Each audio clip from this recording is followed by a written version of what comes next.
गर्मी वाली सब्जियों की अगेती बुआई करने की सोच रहे हो तो 31 जनवरी से पहले लगाओ, क्योंकि बाद में लगाओगे तो फसल से तो पैदावार मिलेगा लेकिन अच्छा मंडी भाव नहीं। और इन्हीं अगेती सब्जियों की अगर आप बुआई करने जा रहे हैं तो हो जाए सावधान, क्योंकि अगर आप वही पुराना तरीका अपनाते हैं तो आधे से ज्यादा बीज जो है जमीन में ही सड़ जाएगा। इसमें गलती बीज की नहीं बल्कि लगाने के तरीके में होगी।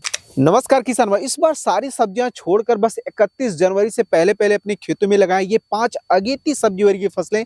आने वाले कुछ ही दिनों में आप लोगों को अपनी फसलों से भरपूर पैदावार तो देखने को मिलेगा।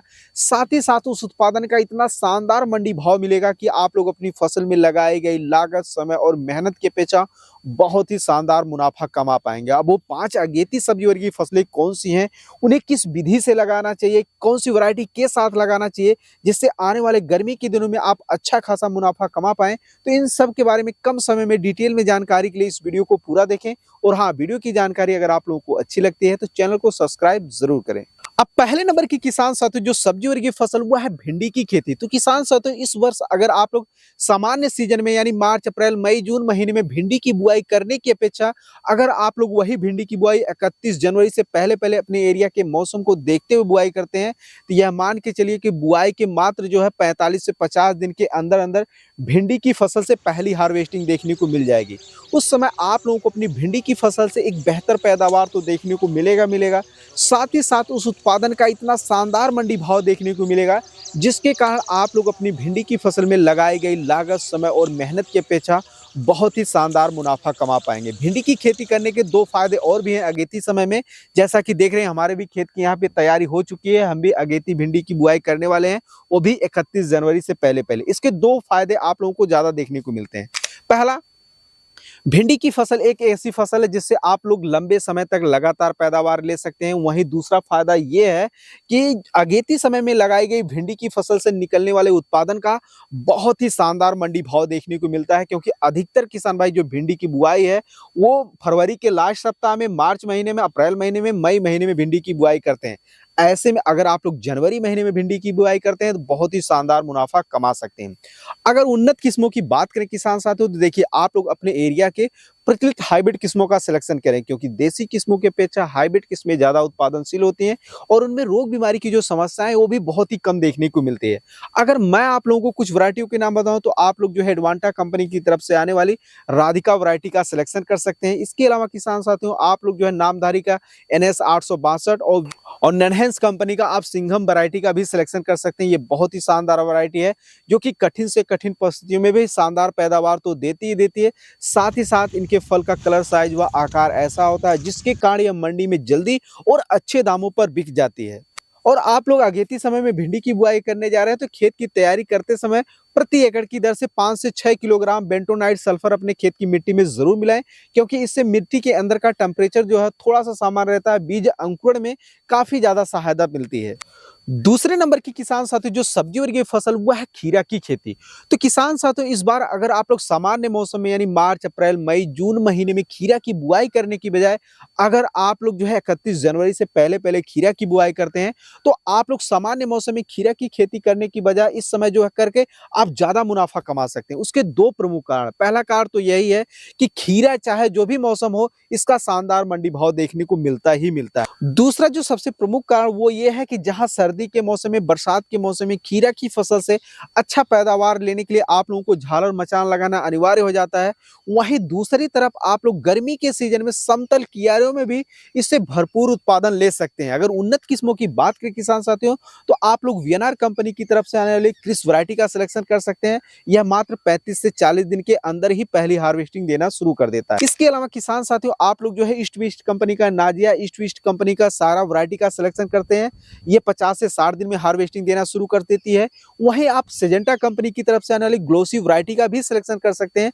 यह भी बहुत ही शानदार वैरायटी है। इसके फल का कलर, साइज व आकार ऐसा होता है जिसके कारण मंडी में यह जल्दी और अच्छे दामों पर बिक जाती है। अब इसे लगाना कैसे है ये हम वीडियो के अंत में बात करेंगे।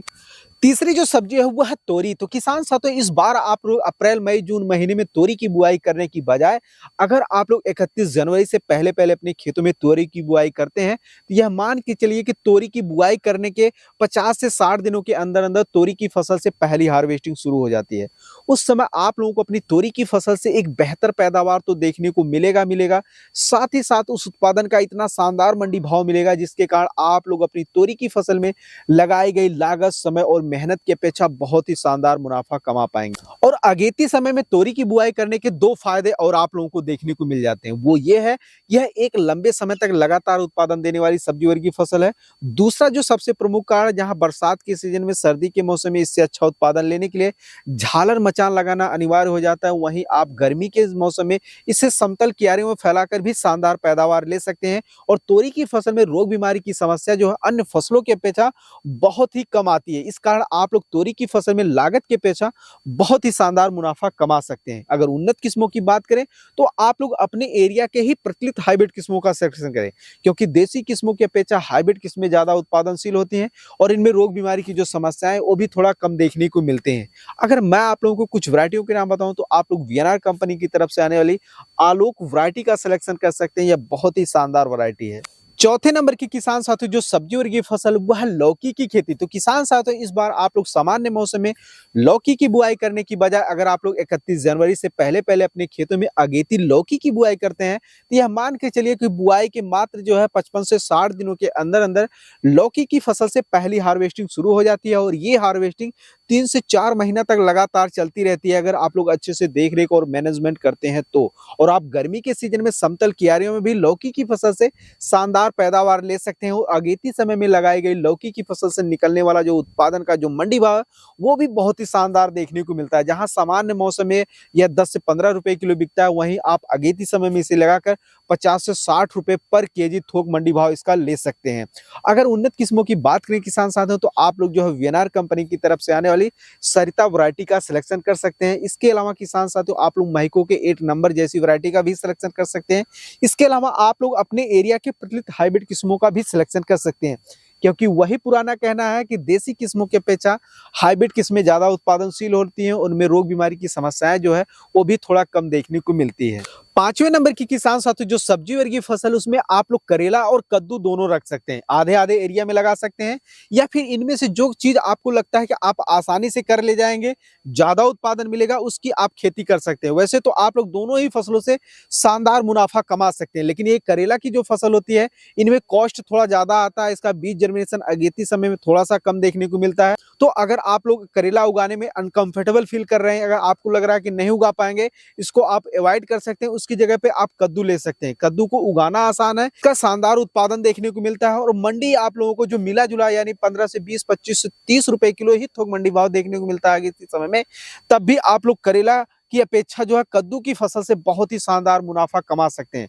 वैसे जो करेला का जो मंडी भाव है वो पूरे साल भर बहुत ही शानदार देखने को मिलता है। इन दोनों में से आप कौन सी फसल को आसानी से उगा सकते हैं? मैं तो आप लोगों को यही कहूंगा कि अगर आप 1 एकड़ एक खेत में लगाने जा रहे हैं तो आधे आधे एकड़ में आप लोग जो है इन दोनों की बुआई कर सकते हैं। फायदा यही है आप लोगों को अगेती समय में लगाने का कि इन दोनों फसलों को आप लोग गर्मी के सीजन में समतल क्यारियों में फैलाकर भी शानदार पैदावार ले सकते हैं। तो किसान साथियों ये थी 31 जनवरी से पहले लगाए जाने वाली 5 ऐसी अगेती सब्जी वर्गीय फसलें जिनकी बुआई सामान्यतः गर्मी के मौसम में मार्च, अप्रैल, मई, जून महीने में की जाती है। लेकिन इसकी बुआई अगर आप लोग अगेती समय में यानी 31 जनवरी से पहले करते हैं तो उत्पादन और मंडी भाव दोनों ही अच्छा देखने को मिलेगा, जिसके कारण आप लोग अपनी फसल में लगाई गई लागत, समय और मेहनत के अपेक्षा बहुत ही शानदार मुनाफा कमा पाएंगे। अब सवाल आता है कि इसकी बुआई कैसे करें। तो देखिए कई बार ऐसा होता है कि भारतवर्ष में कई सारे राज्य हैं, 28 राज्य हैं और अलग अलग जगह पे अलग अलग अपना अपना टेम्परेचर होता है। कहीं पे गर्मी जल्दी पड़ने लग जाती है यानी मौसम थोड़ा सा सामान्य जल्दी हो जाता है और कहीं पे कम हो जाता है। तो मैं आप लोगों को बता दूं कि इन बीजों के अच्छे से जर्मिनेशन और छोटे पौधे में अच्छी ग्रोथ के लिए एरिया का टेम्परेचर कम से कम जो है 18 से लेकर 25 डिग्री सेल्सियस होना अनिवार्य है दिन का टेम्परेचर, और रात का टेम्परेचर ज्यादा से ज्यादा जो है गिरना चाहिए 15 तक। अगर इससे ज्यादा गिर रहा है तो आप लोग इनकी बुआई जो है ओपन फील्ड में बिल्कुल भी ना करें। इसके लिए आप लोग जो है पहले नर्सरी कोकोपीट व पोटरे की सहायता से तैयार कर लें। नर्सरी जो है वो मात्र जो है 20 से 25 दिन में प्लांटिंग के लिए तैयार हो जाती है। तो अगर आप लोग 10 जनवरी तक या 15 जनवरी तक भी नर्सरी डालते हैं तो यह मान के लिए कि अगर फरवरी के प्रथम सप्ताह या फिर 10 फरवरी तक भी पौधे की ट्रांसप्लांटिंग करते हैं तब भी आप लोग पछेती नहीं रहेंगे, बिल्कुल अगेती समय में रहेंगे। और नर्सरी डालना मेरे हिसाब से इस वजह से बेस्ट है क्योंकि नर्सरी के जो पौधे होते हैं वो खेत में पौधे की ट्रांसप्लांटिंग करने के बाद बहुत ही तेजी से इनका ग्रोथ देखने को मिलता है। तो आप लोग ओपन फील्ड में जो इनकी बुआई करने के बजाय पहले नर्सरी तैयार कर लें। अगर आपके एरिया में कोकोपीट व पोर्ट्रेट नहीं मिल रहा है तो उसका लिंक मैंने डिस्क्रिप्शन में दे दिया, वहाँ पे आप क्लिक करके जो है फ्लिपकार्ट से आसानी से बाई कर सकते हैं। करें बाकी इस वीडियो में दी गई जानकारी आप लोगों को कैसी लगी ये कमेंट में ज़रूर बताइएगा, और ऐसे ही खेती बाड़ी से जुड़ी उपयोगी वीडियो देखते रहने के लिए चैनल को ज़रूर सब्सक्राइब करें। धन्यवाद।